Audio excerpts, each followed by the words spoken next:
Welcome to the Daily Update, where I'll go over the action in the market for Wednesday, April 19th, and then we'll see how things look for Thursday, April 20th. A pretty sleepy day. The market looks a little bit exhausted, didn't really show a lot of movement on a closing basis. It was a little more positive in that we gapped lower and then finished up near the high for the day. But overall, we're not seeing a lot of changes in our charts. We're still positive overall. We're still looking overbought in the short and intermediate term. Volume continues to be below average, but overall, we're still maintaining that positive stance. Before I get started, please note I will be traveling coming this Saturday. My intentions are to do the daily videos while I'm traveling. Please be patient with that. They might be a little bit different. They'll probably sound different. I may not include all the additional information that I typically include, but I'll do the best job that I can. I also have a podcast that's available if you want to check that out. It's the same as what you're watching right now. In the description for the podcast and the videos is a PDF of all the slides and charts so you can follow along. I do have a private Facebook group that you can join. I do have a poll that's posted on the community tab. I also post the intraday pivot points each day that you might find useful. And also, I'm still having a little bit of trouble uploading things to Rumble. It was better when I uploaded yesterday's video, but it still took a lot longer than usual, and I don't know if that's going to go away or if it's going to get even worse. So let's go back and talk about what happened. Right at the open, we had a gap lower open down below S1 at 41.40.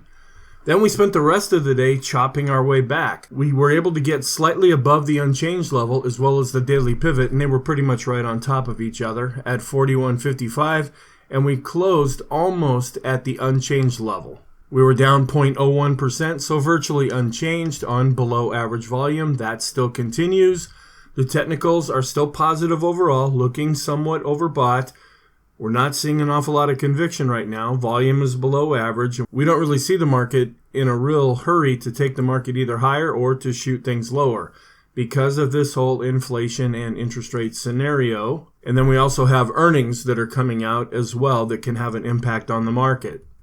Here's the intraday chart showing how we gapped lower below S1 right at the open, and that was the low for the day, and then spent the rest of the day clawing our way back to the pivot and unchanged level, only to go down a little bit below before the close and then come right back up to the unchanged level by the time we did close. Here's a look at large cap growth and value, showing that value has been outperforming growth. And here's the closing chart showing that growth was down more than value. And for the mid caps, growth was also down as well as the small caps. So what we've been seeing a lot this week is value having a bit more favor and folks getting into that and not as much into the growth areas. Here's the 10-minute intraday chart of the S&P futures. After we closed yesterday, we drifted a little bit lower. And then things got a lot lower during the night. And that's where the negativity really picked up. We ended up sinking down before the open. Then, after the open, we spent the day clawing our way back, getting above unchanged for a while, and then dropping down and closing about at the unchanged level. And then as we go into the overnight session, we're also seeing continued weakness in the S&P futures. What are some comments that we can make? Volume continues to be below average. On a short-term basis, we have the stochastics, the CCI 14, the Stoch RSI and the Williams percent are still extreme positive. On an intermediate term basis, the TTM squeeze, the PMO study, and the Sean trend meter, and I have charts of all these to show you. The dollar was up and interest rates were also up, and that may have provided some headwinds. And I have a new chart to show you where we can keep an eye on those things. The Home Builders ETF, we're still working off of that negative divergence. It's almost in the rearview mirror now completely after the ETF itself has been improving, and it doesn't seem to really be coming into play as having a big impact on the S&P 500. The 30 to the 5 is back to being normal where all of our other yield curves are inverted. Sentiment is positive. We actually ticked up to 68 where we had been at 67. Our trend is still positive, but now the green line turned down just a little bit, so it's weakening. But when you look at the ADX itself, it's still above its moving average, but it's still below 20. I've kept our bias at mixed as well as our momentum being at mixed. The economic reports that came out, we had the weekly MBA mortgage applications index that came in overall down 8.8%. Purchase applications were down 10% and refi applications were down 6%.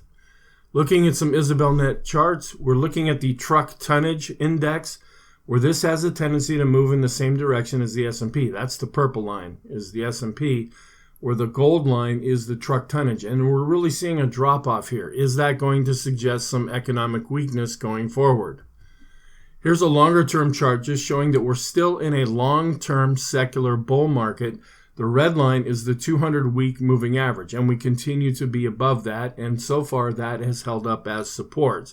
This next chart just shows how small business confidence has really been declining lately, and we're dropping below the zero line, which is typically what happens when we're getting ready to enter into a recession.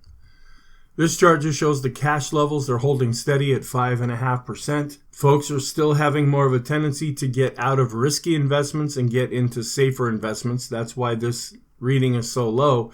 But a lot of times we can use this as a contrary indicator. When we get a real extreme negative reading, that can often mark the bottom in the market or at least be the fuel for a rally. Asking folks what do they think about a recession coming up, most think that it'll be in the second half of 2023. And the home builder sentiment, which really had been dropping off as we saw some weakness in the real estate sector, it has been bouncing back up as of late. The privately owned housing units had been falling off, but we're seeing a little bit of a bounce, but then it started to decline yet again. That could suggest some economic weakness. This chart says at the top, sentiment turns more bearish in April. It's the most pessimistic thus far in 2023, where we had been looking a little bit better, but now this is starting to go back down. Are folks more overweight in equities or bonds? We're still seeing more favor headed towards bonds. Edward Yardeni had a chart where he showed the latest Investors Intelligence survey. This is similar to the AAII survey that we look at once a week. Folks had become extreme negative and we're bouncing up off of that, and we're actually starting to cross above the 2 level. Some charts that I ran across. This is pretty interesting, put out by Tom McClellan. It's just looking at CPI and then the average monthly sunspot number, and that's the black areas down at the bottom. And when we see a large number of sunspots, we tend to see an awful lot of inflation at that time.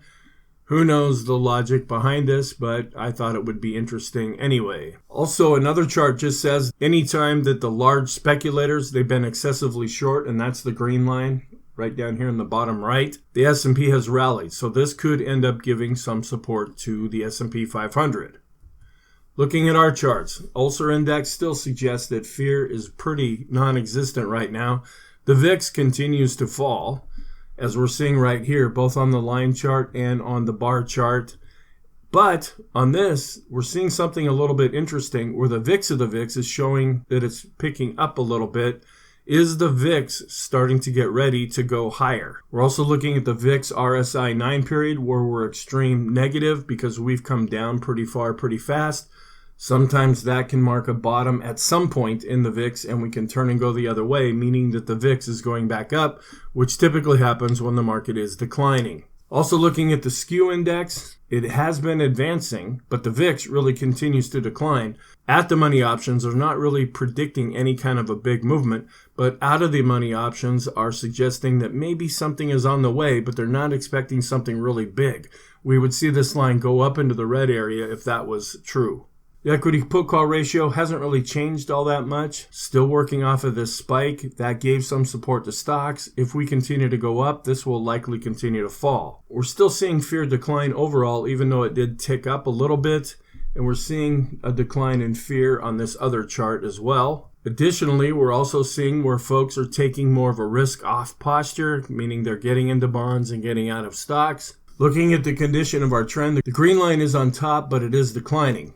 The red line is flattening out a little bit, but the ADX is above its moving average, but we're below 20, so we're in a trendless environment with a positive bias. The Arun, after getting to an extreme positive reading, is starting to turn back down, so we want to keep an eye on this. Looking at the daily chart, we're still seeing a pretty healthy looking chart overall, but we have some significant overhead resistance above current price. And you can see on the bottom where volume is well below average. Looking at our moving average study, we had gone barely extreme with the 20 period. Now we're coming back down, turning down slightly but still positive with the 50 and flattening out with the 200. The CCI 14 remains extreme positive even though it ticked down slightly. The slope is right on top of its moving average, where all of our other oscillators are still pointing up. The PPO study still shows that we're positive in the long, intermediate term, and we're still positive in the short term, but we're flattening out. The Stochc RSI still extreme positive, as is the Williams %R. The short-term stochastic is still extreme, as is the intermediate term and the long-term stochastic. The force index declined a little bit, but is still positive. We're still above all plotted moving averages. The dots are still below with the parabolic SAR. That's positive. The swollen trading oscillator still seeing this negative divergence here, where price was starting to break out a bit, but volume was not. The vortex continues to be positive. The Sean trend meter is rolling over a bit, but is still extreme positive. The Chaikin oscillator is still going sideways, but positive since it's above zero. This is another warning sign that I've been pointing out for over a week now, where the S&P to the utilities ratio is not showing any strength. The PMO study shows that we're backing down from being extreme with the PMOs that are rising. We're still extreme with the buy signals and still continue to go up with the PMOs that are above zero. The BPI continues to hold up fairly well. We're above 50 and now back to advancing. The NYSE bullish percent index is now crossing above 50, so that is positive. The Chaikin money flow continues to be positive. The balance of power declined a little, but is positive.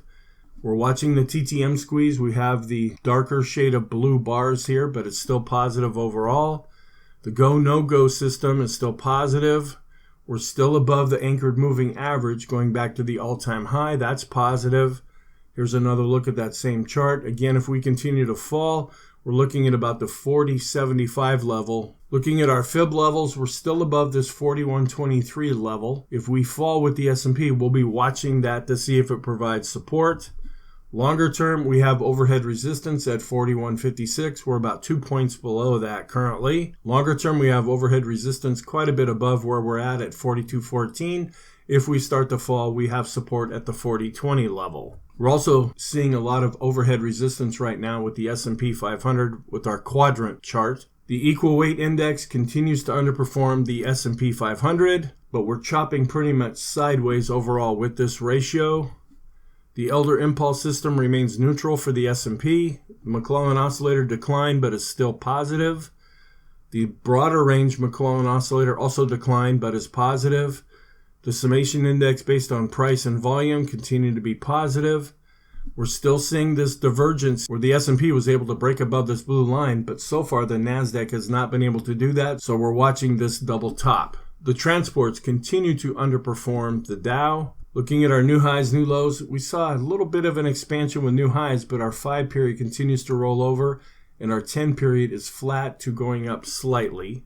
We're still seeing this negative divergence with the advanced decline line where we were breaking out with price, but we were not breaking out with volume. The NYSE advanced decline line still is hanging in there, but in the longer term, we're still seeing this negative divergence where the advanced decline line made a higher low, but based on volume, we made a lower low. The advanced decline ratio remains above zero and is positive. The accumulation distribution is also positive. Volume continues to drop off, which has been the name of the game.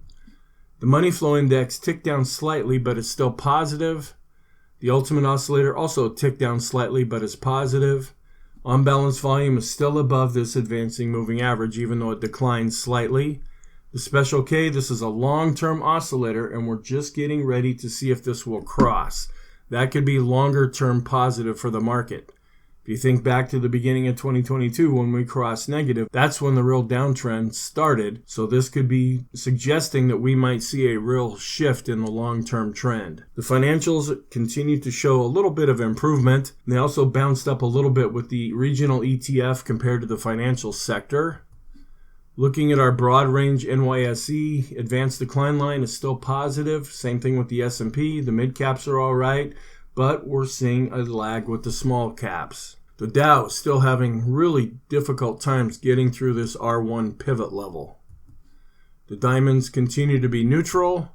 The NASDAQ has also been chopping sideways for the last few days. Now we're starting to see here, could this be the beginning of a triple top? The NASDAQ 100 has also been chopping sideways and has had some difficulty moving higher. The Qs remain neutral.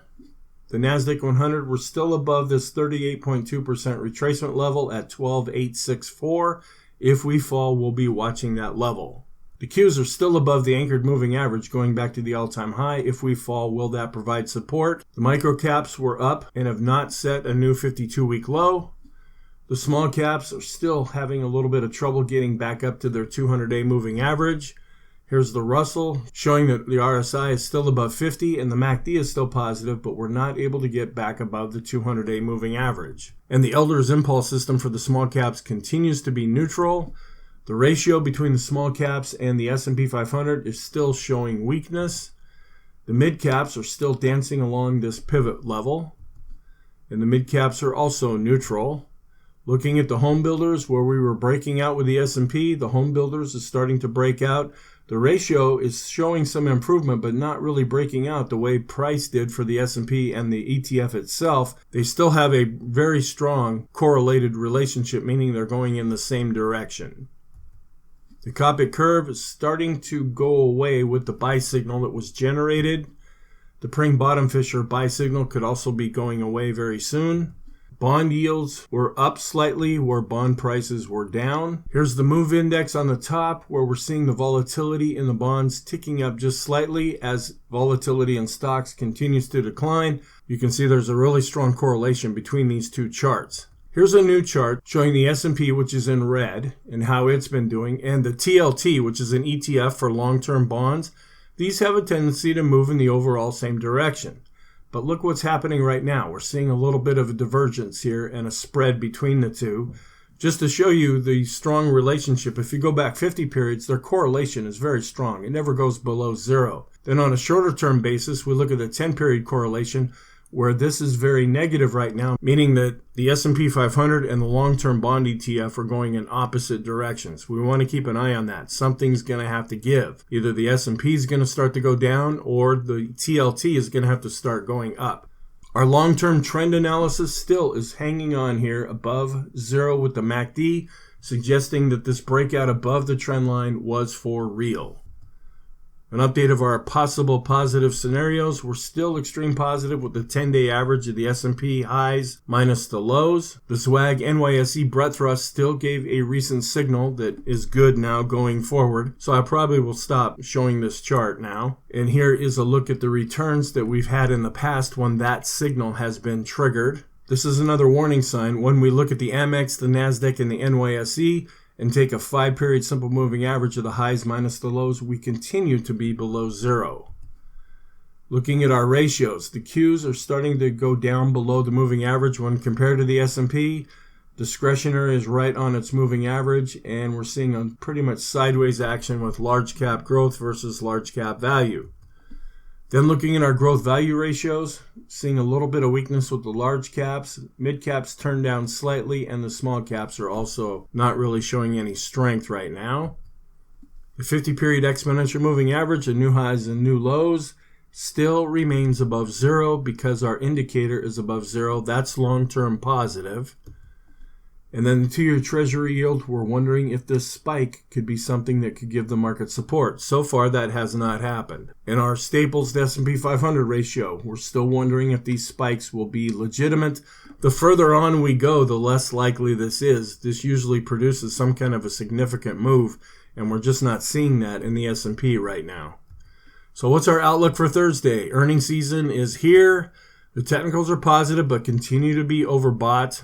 We have the weekly jobless claims coming out, as well as the Philadelphia Fed survey and the leading economic indicators, or LEI, followed by the existing home sales. And then the whole list of geopolitical events with the markets really fixated on inflation and interest rates. And now the market's becoming more fixated on earnings as they are released. We do have a couple of speeches that will be taking place on Thursday, both by Governor Waller as well as Governor Bauman, and then another speech that will be given on Friday. Looking at the Stock Traders Almanac statistics for April 20th, not really all that much to write home about. We're a little bit positive with the Dow, a little bit more positive with the S&P, and a little bit more negative with the NASDAQ. But we tend to be positive overall in April. And then here is the yearly look at the positive backdrop that we've been watching that applies to the entire year. We're now on the 13th trading day of the month, and this is obviously a mistake right here. It's not going to be Good Friday. That already happened. So we're looking at our scenarios. Hard to go with the down one because we're still positive overall, but we are overbought. Hard to go with the up one because we're not really trending, but we do have a real positive backdrop here. We're just not seeing any follow through with the market. So we're leaning more towards the sideways trend right now. The ADX is strengthening because it's above its moving average, but it's below 20. It's also positive with the green line on top, but the green line continues to decline. Warning signs. The volume remains below average. The S&P continues to be overbought. The VIX is showing a lot of complacency. The S&P also is underperforming utilities. The S&P new highs, new lows are lagging, but showing some improvement. We're still in that risk-off posture that bodes well more for bonds than it does for stocks. Small caps continue to underperform. The Nasdaq may be declining from a double top and possibly even a triple top. The home builders ETF continues to show that negative divergence, but we're getting further and further along now, so that's becoming less relevant. And earnings season is now underway. So our conclusion, the S&P is positive but continues to be overbought, both in the short and intermediate term. Long term, we're still above that 200-day moving average, so we continue to be positive with a recent golden cross. Thank you. I hope you found this video helpful. I hope you have a very good day, and I will talk to you in the next video.